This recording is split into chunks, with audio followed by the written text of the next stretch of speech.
जी money health show में मैं नेहा बजाज आप सभी का बहुत बहुत स्वागत करती हूँ। और आज के वीडियो में हमारे साथ जुड़ रहे हैं डॉक्टर संजय गाला, जो कि एक ईएनटी सर्जन है, साथ साथ डायरेक्टर हैं डॉक्टर गालास नर्सिंग होम, जो कि मुंबई में है।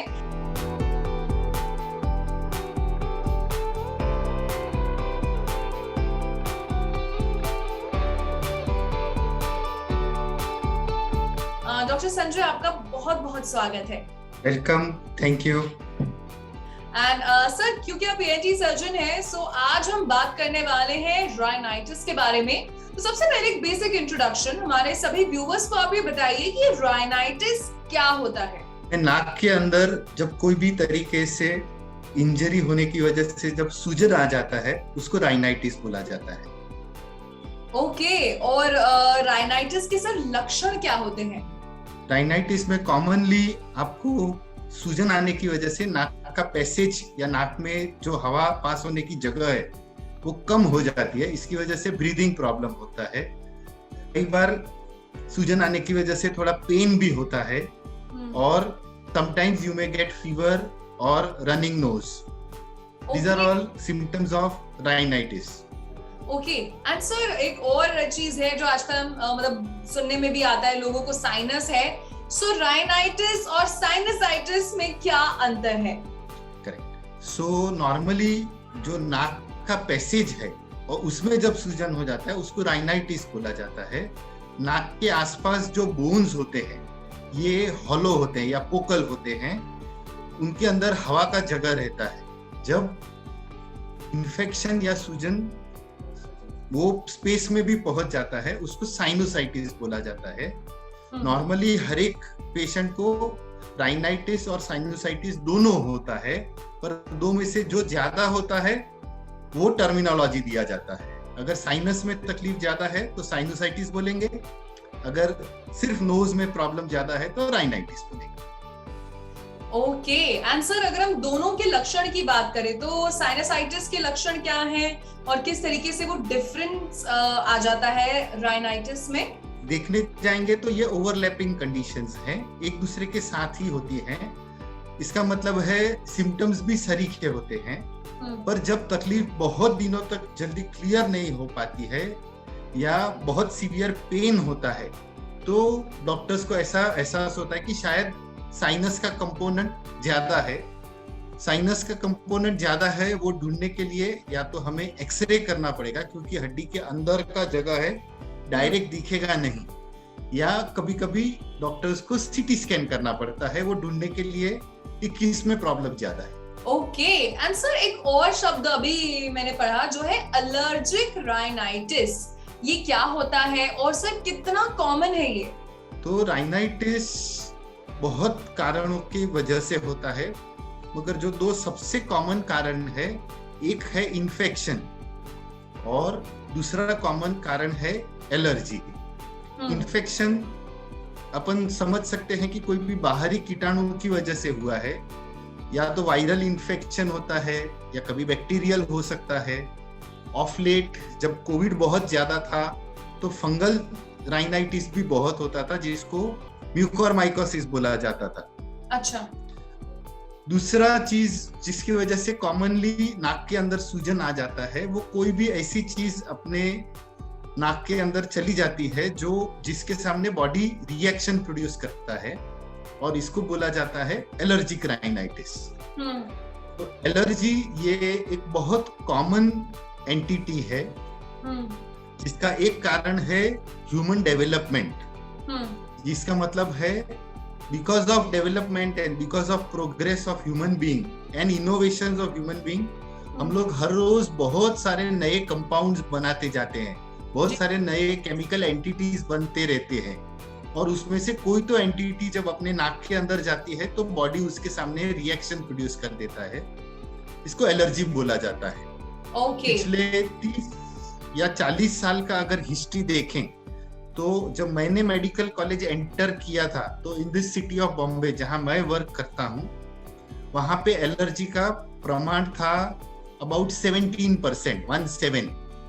टोटल पॉपुलेशन में कोई ना कोई प्रकार का एलर्जी, नॉट नेसेसरीली नोज का, स्किन एलर्जी हो सकता है, स्टमक एलर्जी हो सकता है, कोई भी प्रकार का एलर्जी। आज अराउंड 30-40 इयर्स के बाद ये प्रोपोर्शन हो गया है ऑलमोस्ट 33 और 34%, which means every third person who is in contact with us has got some or the other form of allergy. Okay, so इसका मतलब ये है कि allergic rhinitis काफी कॉमन है. एंड सर अब आप ये बताइए कि आप किस तरीके से इसका इलाज करते हैं, क्या ट्रीटमेंट होता है, क्या ये कम्प्लीटली रिवर्सिबल है?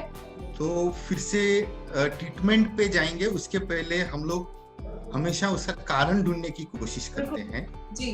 जब इन्फेक्शन कॉज है तो इन्फेक्शन क्लियर होने पे पेशेंट या मरीज टोटली अच्छा हो जाता है.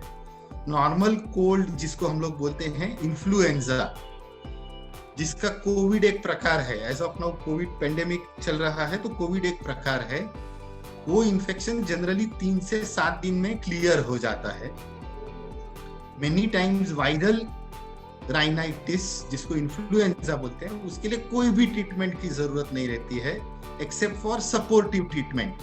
मीनिंग अगर नाक बंद है तो नोज ड्रॉप से ओपन कर दे, अगर थोड़ा सा पेन है तो आप पैरासीटामोल गोली ले लें, अगर बहुत रनिंग नोज है तो एक एंटीहिस्टामिनिक्स नाम की दवाइयां ली जाती है जिसकी वजह से सिम्टोमेटिक रिलीफ होता है and body in a time frame of 3 to 7 days वो इन्फेक्शन को ओवरकम कर लेता है. Okay. अगर एलर्जी का प्रॉब्लम है तो एलर्जी का ट्रीटमेंट डिपेंडिंग अपॉन कितना सीवियर है थोड़ा ज्यादा इलेबोरेट या थोड़ा लंबा समय के लिए चलता है, क्योंकि जो एलर्जन सर्कुलेशन में है वो डिसअपियर नहीं हो रहा है. राइट. इसका मतलब है उसका ट्रीटमेंट थोड़ा लंबा चलेगा. ओके, सो कॉज के हिसाब से इसका इलाज होता है. एंड डॉक्टर एक और चीज मैं चाहती हूँ कि आप सभी व्यूअर्स को ये बताइए कि जो राइनाइटिस है मतलब उसमें छींकें आती हैं, बार बार नाक बहती रहती है, क्या होता है, मतलब वो ऐसे कौन से लक्षण हैं जो लोग भी समझें? तो सबसे कॉमन जो फॉर्म ऑफ राइनाइटिस है उसको एलर्जिक राइनाइटिस बोलेंगे.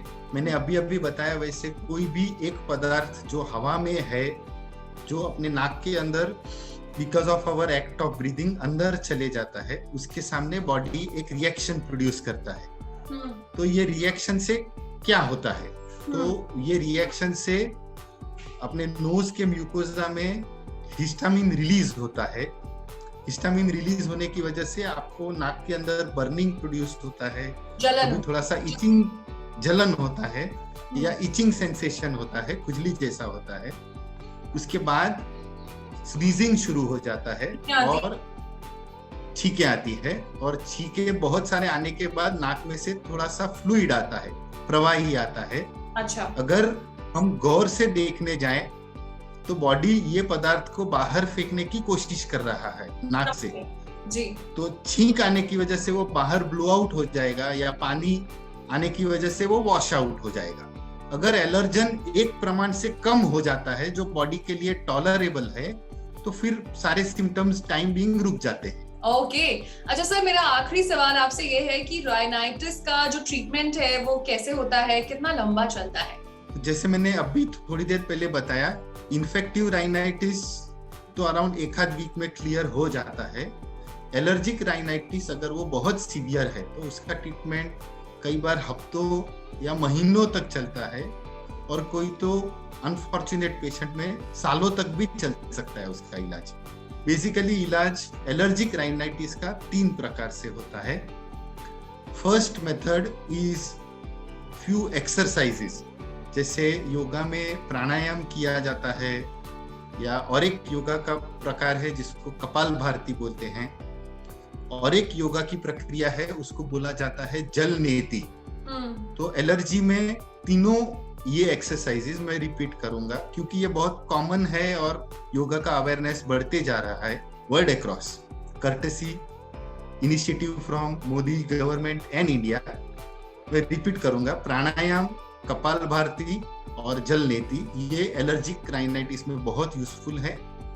अगर इनसे कंट्रोल नहीं हो पाता है तो बहुत बार एक स्प्रे फॉर्मेट आता है जिसमें स्टीरॉइड स्प्रे दिए जाते हैं. ये स्प्रे का मेन एडवांटेज होता है कि दवाई बॉडी में पहुंचता नहीं है, नाक के सरफेस से ही बाहर निकल जाता है. अच्छा. तो पूरे बॉडी पे वो ट्रीटमेंट का कोई असर नहीं आता है, सिर्फ नोज पे टारगेटेड ट्रीटमेंट है वो. और उससे भी अगर क्लियर नहीं हुआ तो टैबलेट्स लेने पड़ते हैं, जिनको कॉमनली बोले जाते हैं एंटी हिस्टामिनिक टैबलेट्स। ये 3 प्रकार से एलर्जी का ट्रीटमेंट किया जाएगा। The more important part is जो मिनिमम ट्रीटमेंट करके अगर एलर्जी कंट्रोल कर सकते हैं वो सबसे अच्छी बात है। ओके, सो यहाँ पर डॉक्टर संजय ने हमें बड़े विस्तार से कॉजेस बताए, उसके सिम्टम्स बताए और साथ साथ एक बेसिक ट्रीटमेंट भी हमें बताया। इसलिए अगर आपको भी ये लक्षण आप महसूस कर रहे हैं तो अपने नजदीकी ईएनटी स्पेशलिस्ट से जरूर कंसल्ट करें। And on that note doctor Sanjay, हम आपको जी मानी की टीम की तरफ से थैंक यू कहना चाहते हैं, क्योंकि आपने अपने बिजी स्केड्यूल से कीमती वक्त निकाला और जी मानी हेल्थ शो में आप हमारे साथ जुड़े। Thank you so much. Thank you.